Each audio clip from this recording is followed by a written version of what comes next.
Bonjour à toutes et à tous, bienvenue pour ces nouvelles actus.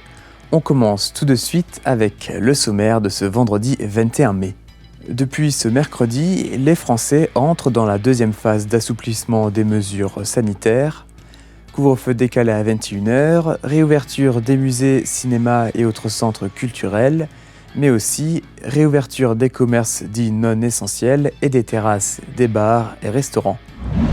En début d'année, la plateforme d'e-commerce de la communauté de communes du pays de Niederbronn-les-Bains, ShopBeOns, a été lancée. Les entreprises utilisatrices de ce service partagent leur expérience. Christophe a ouvert récemment son entreprise Baron Rookster. Il transforme le cuir en maroquinerie et chaussures.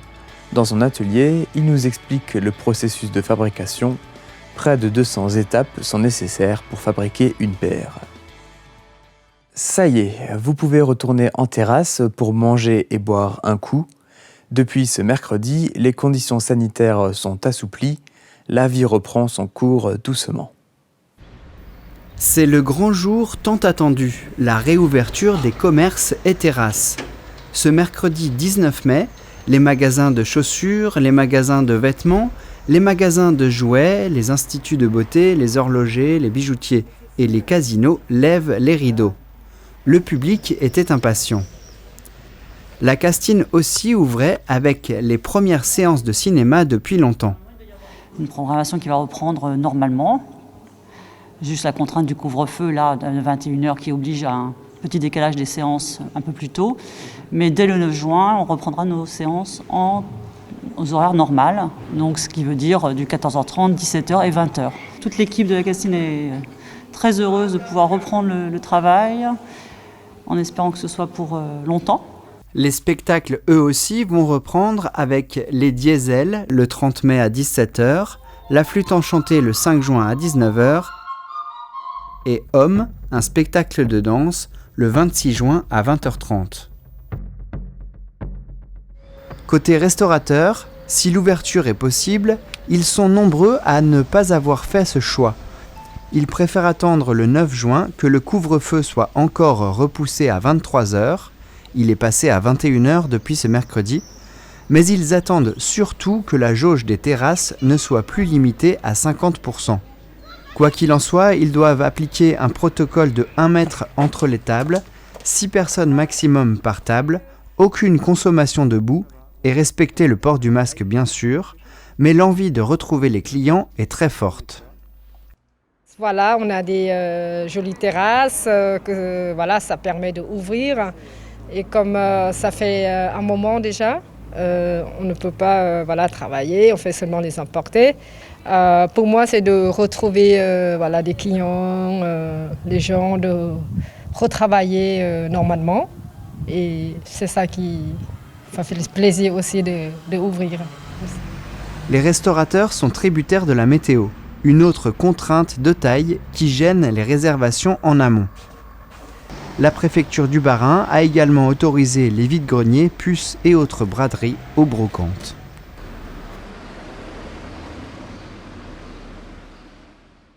Sur notre territoire, il existe environ 200 commerces. Certains sont très actifs sur la plateforme ShopBeOns.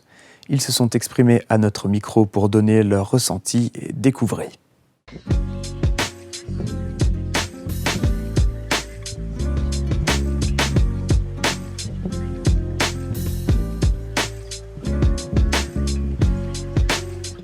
Alors ShopBeOns est une plateforme qui s'adresse à tous les commerçants de la Comcom, qui nous a été mise en place gracieusement par la Comcom pour la première année. Donc nous y participons. Pourquoi ? Parce que nous avons été touchés par le confinement et les fermetures administratives et c'est un moyen de rester en contact avec nos clients. Lors du second confinement, on a pas mal été sollicités par nos clientes pour de la vente de produits, justement, pour qu'elles puissent continuer à utiliser nos produits. Donc le système de ShopBeOns, c'était parfait pour continuer à garder ce lien et à continuer à proposer nos produits. Donc ça a permis de continuer de travailler d'une manière un petit peu différente, hein. Alors, être présente sur ShopBeOns pour moi est très important, ça me donne une très bonne visibilité au niveau de la population, donc déjà de Reichshofen et des alentours aussi. Ça donne un petit coup de pouce aussi pour m'aider à me développer.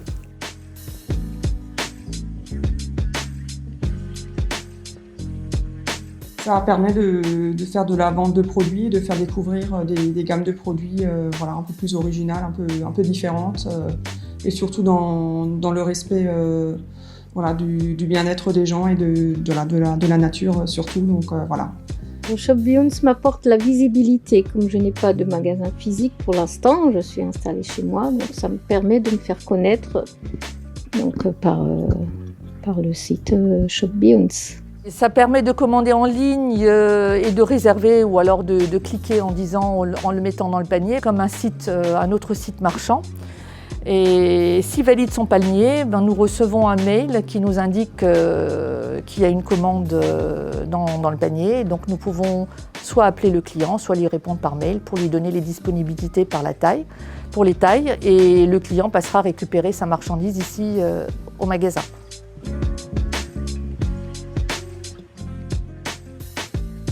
Je les encourage vivement à y adhérer, puisque c'est vraiment un réseau très sympathique, m'a été vraiment formidable. Elle nous aide dans toutes nos démarches, c'est vraiment un plus. Je les encourage vivement à se mettre sur la plateforme. Il faudrait, c'est sûr que ça prend du temps, il faut prendre les articles en photo, il faut se mettre devant son écran, saisir tous les paramètres de descriptif, plus les disponibilités. Mais le retour est intéressant.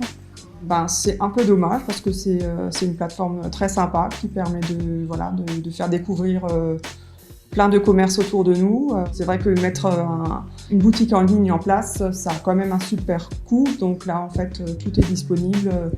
Il suffit juste de prendre un peu de temps et de remplir sa petite boutique.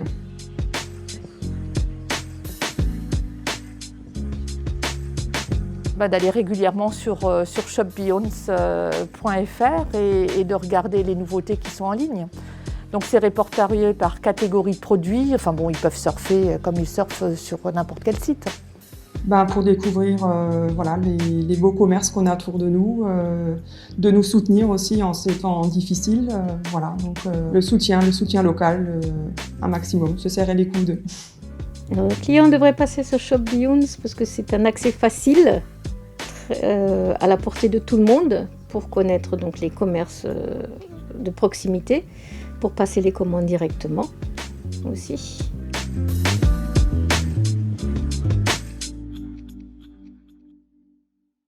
Après avoir travaillé dans le domaine de l'électricité, Christophe, un habitant de Gundershofen, s'est reconverti pour un métier artisanal. Il a trouvé chaussures à son pied. Derrière, chez lui, il en fabrique justement des chaussures. Originaire de Wissembourg, Christophe habite à Gundershofen depuis une quinzaine d'années. Fin 2020, il a arrêté son ancienne activité pour se consacrer à sa passion, la fabrication de chaussures. Il s'est formé pendant 4 ans chez un fabricant à Nantes. Derrière sa maison, il a construit un atelier où il conçoit et fabrique ses propres modèles. Alors écoutez, au début c'était un petit peu instinctif, j'avais envie de travailler le cuir depuis longtemps en fait. Donc un jour je me suis acheté quelques outils, je me suis acheté un morceau de cuir et puis j'ai commencé par fabriquer des sacs. Et donc très vite j'ai glissé vers l'idée de fabriquer des chaussures et donc je me suis formé dans ce domaine-là par la suite. J'ai adoré cette activité, donc j'ai choisi de m'y lancer à plein temps. Alors moi je fais principalement des chaussures de type boots, des chaussures montantes pour hommes. Donc voilà, mon produit de base, c'est vraiment cette chaussure-là que je décline dans de multiples versions avec différents cuirs. Je suis en train de travailler sur des bottines de type Chelsea Boots là, que je vais préparer pour cet automne notamment. Je fais aussi de la sandale, principalement pour les femmes. Donc là, je suis en train de prototyper aussi plusieurs modèles. Voilà, un modèle de chaussures un petit peu plus habillées également que j'ai développé récemment, que je compte produire dans les prochains mois. Voilà, une paire de chaussures aussi qui a été produite hier par ma première stagiaire. Pour ces réalisations, Christophe utilise des cuirs de bovins dont la majorité provient des 2 dernières tanneries d'Alsace. Certains sont tannés de manière végétale, d'autres de manière minérale. En fonction de l'animal et de son vécu, on observe des différences de couleur et de texture. 2 jours sont nécessaires pour fabriquer une paire de chaussures en partant du cuir brut jusqu'à la dernière touche.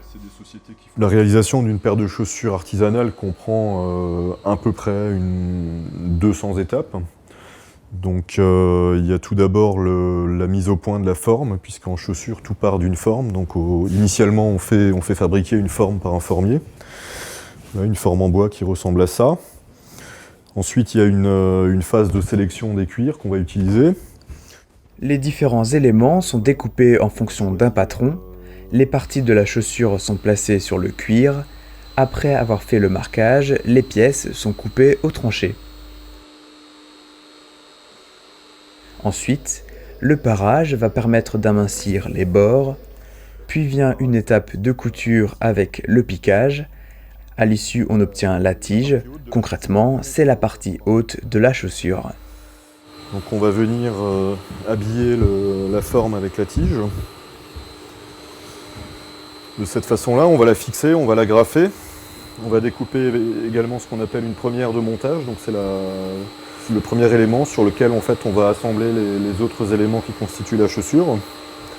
Et ensuite, il y aura le montage à proprement parler. On va venir tirer sur les différentes parties du cuir, les fixer sous la première de montage pour arriver à quelque chose qui ressemble à une chaussure. Une fois la tige montée sur la forme, il utilise différentes machines à coudre pour fixer les pièces ensemble. Avant les étapes de finition, il faut coller la semelle. Sur le banc de cordonnier, les bords sont fraisés pour enlever le surplus. Christophe doit encore finaliser chaque paire, notamment avec le cirage des chaussures.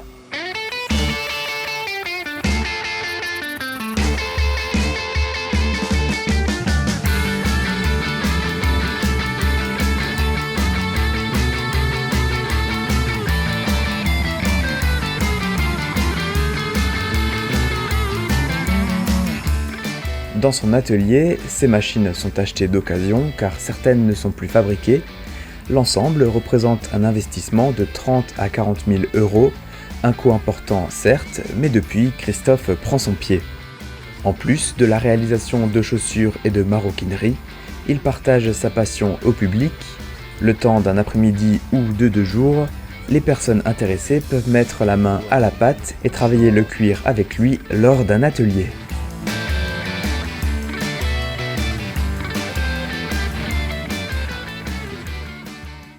Les actus, c'est déjà fini, mais ne nous quittez pas déjà, on continue avec l'interview de la semaine. Alain Soulier et Jean-Louis Curat de la Ferme Bleue annoncent le programme des impromptus. Place ensuite aux expériences scientifiques de Marie. À la semaine prochaine, merci pour votre fidélité et portez-vous bien.